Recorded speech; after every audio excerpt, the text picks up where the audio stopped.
الرحيم عن العباس بن عبد المطلب أنه سمع رسول الله صلى الله عليه وسلم يقول ذاق طعم الإيمان من رضي بالله ربا وبالإسلام دينا وبمحمد رسولا۔ عبداللہ ابن عباس، حضرت عباس رضی اللہ تعالیٰ عنہ فرماتے ہیں کہ میں نے سنا کہ نبی علیہ الصلوۃ والسلام فرما رہے تھے،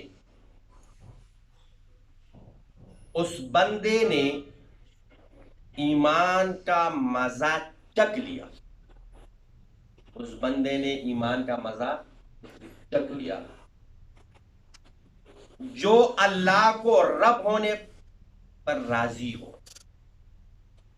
جو اللہ کو کیا مانتا ہو اور اس پر راضی ہو، وبالاسلام دینا، اور اسلام کو دین بطور دین کیا ہو، راضی ہو، مانتا ہو، وبمحمد رسولا، اور نبی علیہ الصلوۃ والسلام کو رسول اور ہادی، ہدایت ہادی ماننے پر کیا ہو، راضی ہو، یعنی اس کا دل راضی ہو اس بات پہ کہ اس کا رب کون ہے، اللہ، اس کا دل اس بات پہ راضی ہو کہ اس کا دین کیا ہے، اسلام، اور اس کا دل اس بات پہ راضی ہو کہ اس کا رسول کون ہے، محمد صلی اللہ علیہ وسلم۔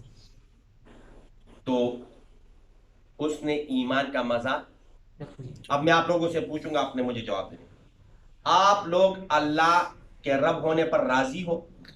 بالکل، بے شک۔ آپ لوگ رسول اللہ کے نبی ہونے پر راضی ہو؟ آپ لوگ اسلام کو دین ہونے پر راضی ہو؟ بے شک۔ تو پھر ہم اس حدیث کے مصداق ہیں کہ ہم نے بھی ایمان کا مزہ چکھ لیا۔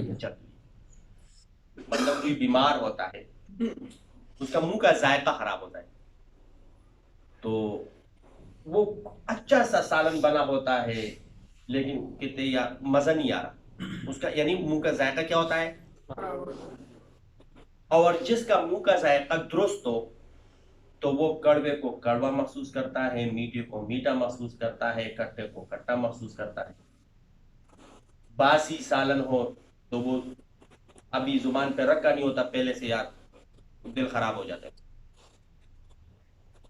تو اب ہمارا دل یہ بالکل صحیح ہے، تو ہم نماز پڑھنے میں ہمیں خوشی محسوس ہوگی، حج کرنے پہ ہمیں خوشی محسوس ہوگی، ہم اگر کسی کی مدد کرتے ہیں، خیرات کرتے ہیں، صدقہ دیتے ہیں تو ہمیں خوشی محسوس ہوگی۔